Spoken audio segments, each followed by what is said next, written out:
Bismillahirrahmanirrahim. Assalamualaikum warahmatullahi wabarakatuh. Alhamdulillah wa syukurillah wala haula wala quwata illa billah. Asyhadu an la ilaha illallah wahdahu la syarikalah wa asyhadu anna Muhammadan abduhu wa rasuluh alladzi la nabiyya wa la rasula ba'da. Puja dan puji syukur kita panjatkan kehadirat Allah Subhanahu wa taala yang telah melimpahkan rahmat serta kasih sayang kepada kita. Tak lupa kami senantiasa mendoakan para pemirsa semuanya. Semoga Allah memberinya kesehatan, kelapangan rizki, dan hatinya serta dilancarkan segala urusan baik di dunia maupun untuk kebutuhan akhirat kelak. Pemirsa yang dirahmati Allah Subhanahu wa taala, pembahasan kita kali ini adalah tentang fungsi manusia. Namun sebelumnya kami mohon bantuannya untuk membangun channel ini dengan mensubscribe, like, share, dan komennya. Serta jangan lupa untuk tetap menyalakan tombol loncengnya agar tidak ketinggalan pembahasan dan update dari channel peradaban ini. Pemirsa yang dirahmati Allah Subhanahu wa taala, fungsi manusia yang pertama adalah sebagai hamba Allah. Manusia diciptakan dari unsur-unsur yang sempurna. Organ-organ tubuhnya begitu rumit dan kompleks, sehingga ilmu tentang tubuh manusia tidak pernah habis digali oleh para ahli dari dulu hingga saat ini. Ada saja penemuan-penemuan baru atau bahkan masih banyak yang belum bisa terungkap. Belum lagi tentang jiwanya. Hingga hari ini, para ahli tidak pernah dapat merumuskan secara pasti keadaan jiwa seseorang. Ilmu jiwa yang selama ini dikembangkan oleh para ahli hanya sebatas mengenali gejala-gejalanya saja. Sedangkan keadaan yang sesungguhnya hanya dialah yang maha mengetahui. Di samping rumit, organ-organ tubuh manusia juga memiliki cara kerja yang menakjubkan. Masing-masing organ memiliki fungsi dan tugas yang spesifik. Antara organ satu dengan yang lainnya bekerja sangat rapi dan teratur. Demikian juga posisi masing-masing organ sangat pas dan memenuhi syarat-syarat keindahan. Karenanya, manusia diciptakan oleh Allah Subhanahu wa taala dengan sebaik-baik ciptaan. Keutamaan penciptaan manusia ini bukan disebabkan keindahan fisik biologisnya semata, akan tetapi keutamaan ini lebih disebabkan oleh aspek akal pikiran yang terdapat pada diri manusia. Dengan akal dan pikirannya, manusia dapat membedakan antara yang benar dari yang salah, antara yang baik dari yang buruk, antara yang indah dari yang jelek. Aspek inilah yang sesungguhnya menjadikan manusia sangat berbeda dengan binatang maupun tumbuhan. Sekiranya manusia tidak memiliki akal dan pikiran, tentulah ia tidak berbeda dengan binatang dan bahkan lebih buruk daripada binatang. Walaqad dara'na li jahannama katsiran minal jinni wal ins.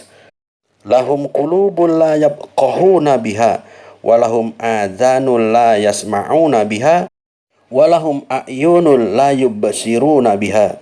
Ulaika kal an'am bal hum adall. Sungguh amat besar keutamaan dan keistimewaan yang telah diberikan oleh Allah Subhanahu wa taala atas manusia dibandingkan dengan makhluk-makhluk lainnya. Alangkah naifnya apabila dikatakan manusia diciptakan tanpa maksud dan tujuan yang mulia. Betapa amat mubazirnya apabila Allah menciptakan manusia hanya untuk berbuat kerusakan di muka bumi serta pertumpahan darah saja. Sebagaimana hal ini dikhawatirkan oleh para malaikat ketika Allah Subhanahu wa taala hendak menciptakan Adam sebagai khalifah di bumi. Pertanyaan malaikat ini tentu beralasan. Sebab apa gunanya Allah Subhanahu wa taala menciptakan makhluk yang diberikan keutamaan-keutamaan tetapi hanya akan membuat kerusakan saja. Tetapi kemudian Allah Subhanahu wa taala meyakinkan malaikat dengan firman-Nya, "Inni a'lamu ma la ta'lamun." Sesungguhnya aku lebih mengetahui apa yang tidak engkau ketahui.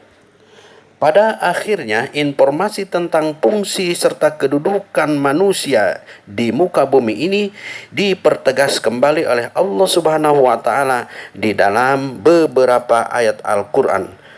Antara lain, "Wa ma khalaqtul jinna wal insa illa liya'budun." Dan tidaklah kuciptakan jin dan manusia kecuali untuk beribadah atau untuk menjadi hamba yang mengabdi. Dalam ayat lain Allah berfirman, "Wa ma umiru illa liya'budullaha mukhlishina lahuddin." Dan tidaklah kamu sekalian diperintah melainkan untuk beribadah kepada Allah dengan memurnikan diri dalam melaksanakan agama Allah. Dengan demikian menjadi jelas bahwa manusia ini adalah hamba Allah Subhanahu wa taala. Ia datang dari Allah Subhanahu wa taala menggunakan fasilitas Allah dan apapun akan kembali kepada Allah dengan mempertanggungjawabkan seluruh karunia yang telah dipinjamkan oleh Allah Subhanahu wa taala kepadanya. Tidak ada alternatif lain kecuali ia hanya mengabdikan diri kepadanya saja. Fungsi manusia yang kedua adalah manusia sebagai khalifatullah. Manusia adalah khalifah atau wakil Allah di muka bumi. Ini telah menjadi keputusan dan ketetapan Allah Subhanahu wa taala sekalipun pada awalnya telah mengundang tanda tanya dan protes para malaikat. Sudah barang tentu keputusan ini bukan tanpa perhitungan, tetapi telah sesuai dengan kemahatauan Allah Subhanahu wa taala terhadap kualitas serta kapasitas makhluknya. Wa huwa alladzi ja'alakum khalaifa fil ardi wa rafa'a ba'dakum fawqa ba'd darajatil liyabluwakum fima atakum inna rabbaka sari'ul iqab wa innahu laghafurur rahim. Dan dialah yang menjadikan kamu khalifah-khalifah di bumi, dan dia meninggikan sebagian kamu atas sebagian yang lain beberapa derajat, karena dia hendak menguji tentang apa yang diberikannya kepadamu. Sesungguhnya Rabbmu sangat cepat siksanya, dan dia maha pengampun lagi maha penyayang. Surat Al-An'am ayat 165. Manusia diangkat sebagai khalifah Allah karena dia memiliki beberapa kemampuan yang tidak dimiliki oleh makhluk ciptaan Allah yang lainnya, termasuk para malaikat sekalipun. Agaknya malaikat diciptakan oleh Allah Subhanahu wa taala sebagai makhluk yang suci. Dia hanya diberi kemampuan untuk melakukan perbuatan-perbuatan yang baik saja, seperti beribadah, bertasbih, bertahmid, dan sebagainya. Malaikat tidak punya keleluasaan untuk melakukan perbuatan sesat. Sebaliknya, manusia diberi akal pikiran yang dapat membedakan mana yang benar dan mana yang salah, mana yang baik dan mana yang jelek. Oleh karena itu, diberikan kebebasan kepada manusia untuk menentukan jalan kehidupannya sendiri. Allah Subhanahu wa taala hanya memberi rambu-rambu mana jalan petunjuk dan mana jalan yang sesat dengan seluruh konsekuensinya. wa nafsi wa ma sawwaha fa'alhamaha fujuraha wa taqwaha qad aflaha man zakkaha wa qad khaba man dassaha. Demi jiwa dengan penyempurnaan ciptaannya, maka Allah mengilhamkan kepada jiwa itu jalan kefasikan dan jalan ketakwaan. Sungguh beruntung bagi orang yang menyucikan jiwanya, dan sungguh merugilah bagi orang-orang yang mengotori jiwanya. Quran Surat As-Sams ayat 7 sampai ayat 10. Melalui akal dan pikirannya, manusia dapat memperoleh serta mengembangkan ilmu pengetahuan tentang kealaman. Dengan kemampuan berpikir manusia terhadap alam itu, maka lahirlah berbagai disiplin ilmu. Manusia berpikir tentang makhluk hidup, maka lahirlah ilmu-ilmu biologi. Manusia berpikir tentang benda, lahirlah ilmu fisika.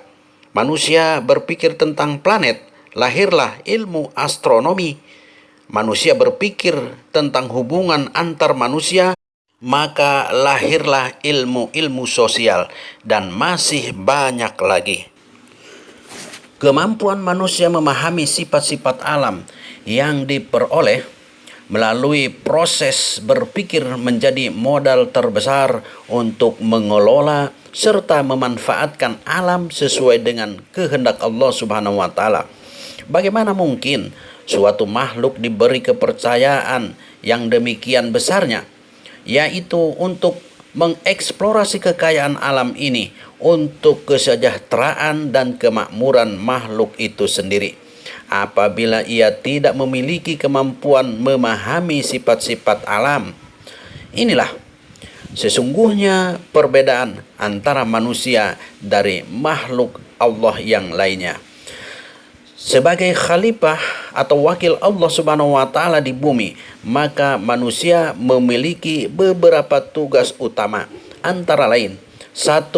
Memakmurkan bumi. Huwa ansha'akum minal ardi wasta'marakum fiha. Dia yang menjadikan kamu dari bumi dan menyerahkan kepadamu untuk kemakmurannya. Surat Hud ayat 61. Dan sebagai khalifatullah di muka bumi, tugas keduanya adalah menyebarkan kasih sayang, menegakkan keadilan, dan menciptakan kemaslahatan berdasar undang-undang Allah Subhanahu wa taala. A'udzu billahi minasyaitonir rajim. Bismillahirrahmanirrahim. Laqad arsalna rusulana bil bayyinati wa anzalna ma'ahumul kitaba wal mizan liyakuman nasa bil qist wa anzalnal hadida fihi ba'sun sadidun wa manafi'a lin-nas wa liya'lamallahu may yansuruhu wa rasulahu bil ghaib innallaha qawiyyun aziz. Sesungguhnya kami telah mengutus rasul-rasul kami dengan bukti-bukti yang nyata, dan kami turunkan bersama mereka kitab dan neraca keadilan, agar manusia dapat berlaku adil. Dan kami menciptakan besi yang mempunyai kekuatan yang hebat dan banyak manfaat bagi manusia, dan agar Allah mengetahui siapa yang menolong agamanya dan rasul-rasulnya walaupun Allah tidak dilihatnya. Sesungguhnya Allah Maha Kuat dan Maha Perkasa. Quran Surat Al-Hadid ayat 25. Sedangkan di ayat yang lain, yaitu Surat Shad ayat 26, Allah berfirman yang artinya, Hai Daud, sesungguhnya kami jadikan kamu khalifah di bumi, maka berilah keputusan perkara di antara manusia dengan adil, dan janganlah kamu mengikuti hawa nafsu, karena ia akan menyesatkan kamu dari jalan Allah. Sesungguhnya orang-orang yang sesat di jalan Allah akan mendapat azab yang berat, karena mereka melupakan hari perhitungan. Wallahu a'lamu bissawab. Assalamualaikum warahmatullahi wabarakatuh.